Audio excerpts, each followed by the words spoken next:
So,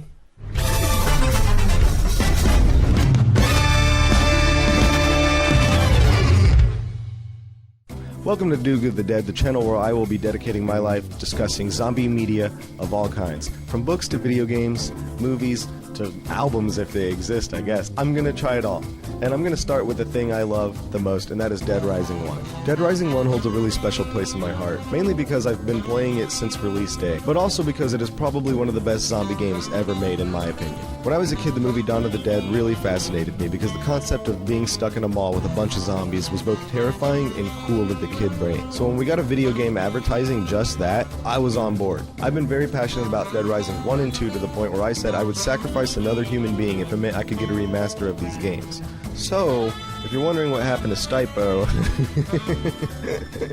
I had to fulfill the soul contract. No, just kidding, too soon. I hope you feel better, Stipo. Moving on, now that Dead Rising 1 has announced that it is getting a remaster, it has been an exciting time to be a Dead Rising fan. We went from being the happiest little boys, girls, non-binary, and trans people in the world to suddenly remembering why we don't kind of fuck with Capcom on the low-low. But I will say at the end of the day, I'm excited to get this game regardless. I'm gonna play it, I'm gonna have fun with it. It plays like Dead Rising from what I see, and a lot of these controversies that circle it at the moment, some of them are hit or miss. Some of them I don't understand, and some of them I do understand. So we're gonna dive into this list of controversies. I'm gonna kind of give my opinion on them and throw my hat into the ring, essentially. Please excuse me for my very rudimentary setup. I'm using a webcam and a microphone my band uses. Everybody's gotta start somewhere, I guess. The first controversy that popped up online was the fact that Frank West doesn't quite look the same. Now, if you ask me, it is weird that he has a receding hairline, and he does look drastically different than he did before. I will say in the director's report, when they announced that you'll be able to access the old model through a pre-order DLC, and they showed what he looks like in this new graphics environment, I didn't think it translated as well. So I kind of see why they had to make this change. Do I welcome it? I don't know. I'm just gonna have to see how it translates full game setting. I've seen a lot of people say that his current model looks a lot more like the beta builds of Frank West, which I think has some kind of truth to it, but I wouldn't say it's totally there. The way Frank West looks now is different enough from the beta Frank Wests for me to be like, I don't think this is what they were going for, if that makes sense. I think the original Frank West model, when it was shown, looked a little too wax model-y, so I don't necessarily know if it would have translated as well, so I'm just gonna have to play the game and see. The second controversy, and this one is a little bit bigger than the last one, is the fact that TJ Rotolo is no longer the voice actor of Frank West. Jeez. I love TJ's performance in the first game, and I think anything outside of that is a little jarring and it is a little weird. But at the end of the day, let's be serious. This is Capcom we're dealing with. We all knew that once we got a remaster of this game, it was going to come with some unwelcome changes, and one of those was going to be a new voice actor. With that all being said, I am keeping an open mind and allowing a new voice actor to kind of give us a new memory with the character. I don't want to shoot him down because he isn't what we loved and what we were used to, and I hope that maybe he can fill the role just as well. But some of the voice acting in this game leaves a lot to be desired. Everybody's been pointing out how Brad sounds. Run! Quick, move! Get over here! Everyone, move this way! Quick, to the stairs! And it honestly just sounds like a lot of these voice actors are trying to do their best impression of the original cutscenes, and I think that is very unfortunate.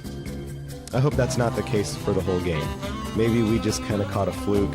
I will also say there was no background audio in the game at the time, which leaves me to believe that they did that for copyright purposes. There is a streamer mode on the game that allows you to remove any major music. I don't know why it would be for the cutscene music though. I don't know, maybe there will be music there that kind of blends better with the overall sound, because what we got, just Brad yelling run with nothing behind it, seemed a little jarring and left a lot to be desired.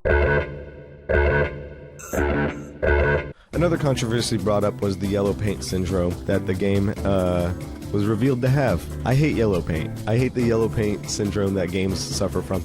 If you don't know what the yellow paint syndrome is, it is the very bright yellow paint that points you right into the direction of where you're supposed to go. And this game has it in the Carlito boss fight. It's very funny to think that Carlito, before deciding to try to kill Frank West and Brad, spray painted this way onto the walls. Like, why would you do that? That doesn't make much sense. I do get that the original Dead Rising has a skill curve. Not everybody got into it like we did, and they're trying to widen the appeal of the game, but there has to be more subtle and tactful ways to handle this. But this is also not the final build, so maybe they'll remove it now that we've complained about it enough. A huge controversy I've been seeing lately is the removal of the erotica tag in the camera function. Every time you took a picture of, say, somebody's butt, somebody's breast, etc., you would get an erotica tag that would boost your, ironically, your PP. That is your XP points. That's what we call it in this game. So, people are mad that the erotica can't boost their PP anymore. Take a Viagra about it?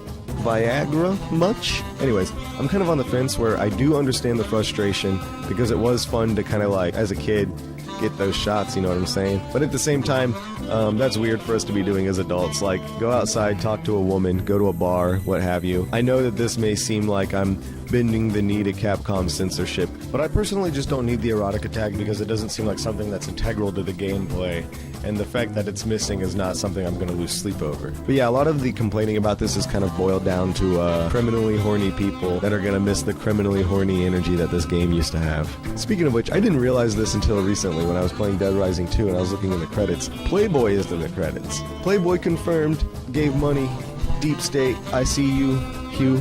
If the second game ever gets remastered, you can bet your bippy that ain't gonna be a thing, so you better go ahead and let go of that now before that comes. Anyways, yeah, the erotica removal, I don't really care. There's kind of a controversy regarding two people in the game, Cliff and Larry. People are kind of mad that a line that Cliff said about filthy communist was removed and replaced with something a little more tame. And Larry's change going from the very stereotypically racist Chinese character to a now very buff, possibly autistic white man. Again, I don't think that's a change I necessarily care about. People have brought up the point that Japan doesn't want to increase their tensions with a very, very communist China. I don't know if that's their motivation or not, but if it is, do we really want to be the ones to be like, nah, you should increase those tensions for my little zombie game? There's bigger controversies here at play, people. A lot of people are kind of salty about these changes, and they're claiming that Capcom has gone woke, and that might be true. It's just that I think a lot of people are blowing things out of proportion, and I think if you want to buy the game, you're gonna. And if you're going into it with this mentality of like, wow, everything I love sucks now and is woke and censored, you're gonna have a bad time, alright? And part of me is kind of scared that if you guys keep up all this like bitching and whining, we're not going to see any more Dead Rising stuff in the future. Like, Capcom will be like, hey, we already have one successful zombie game, we don't need two. Everything we did made Stipo quit last time. But yeah, these are just some of my takes, hot or not, on some of the controversies that are getting a lot of traction right now. Mainly on r/Dead Rising. But other than that, I'm going to try to remain optimistic about this game. I've been waiting for this for a long time. I don't think they're going to fuck it up too bad.